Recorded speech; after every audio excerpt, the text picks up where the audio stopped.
Oh, Ivy. Did you need something from me? No, Divine One. Must I require something to remain near you? No, it's not that.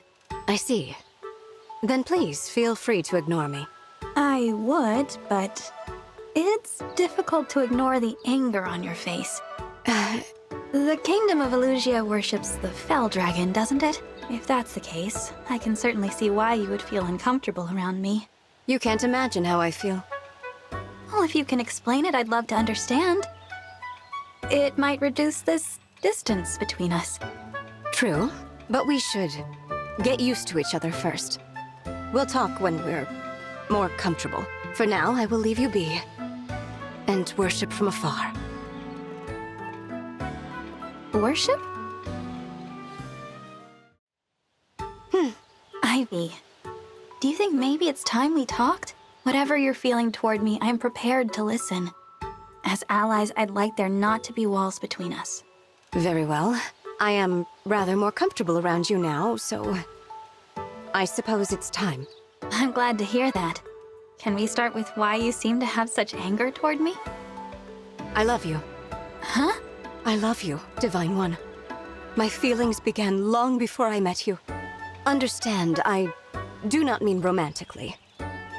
I adore you as a worshipper adores a deity. But you looked so upset when you were staring at me before. My deity was standing before me in the flesh. I was nervous.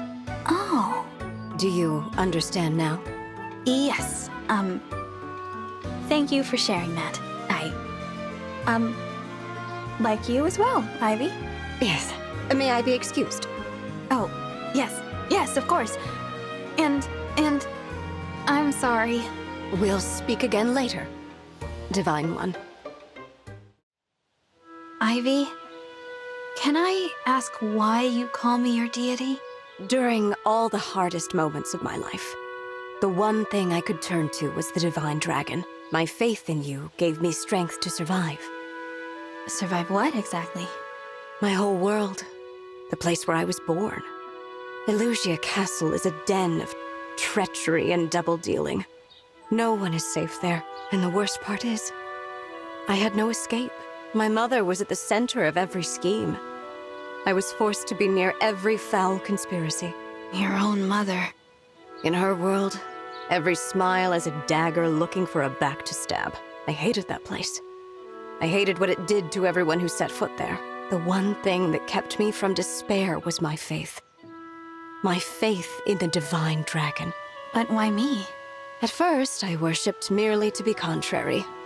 They chose the Fell Dragon, so I chose Divine. It was a small, invisible act of rebellion. But it was what I needed.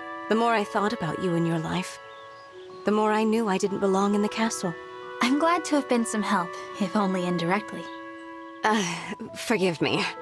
To experience your kindness in such a familiar way is an intense thing for me. Could you please act a little more like a deity? Understood. I'll try to be more considerate. In all seriousness, Divine One, you are my strength, even now. Thank you. This is where you wanted to meet, Divine One? Why all the way out here? What could you possibly be planning?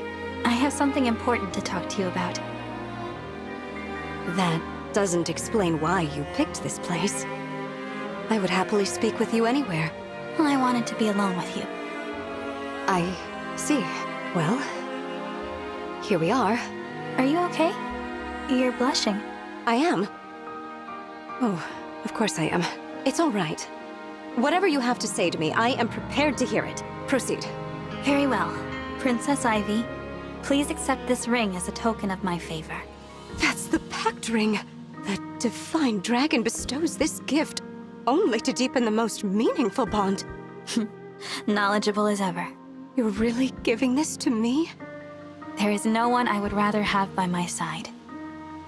You are the one I feel closest to. I am, as ever, in awe of how forthright you are with your feelings. I wouldn't be a very good deity if I hid my thoughts from someone so devoted to me. You opened your heart to me, Ivy. It's only fair I return the favor. That's true. Very well.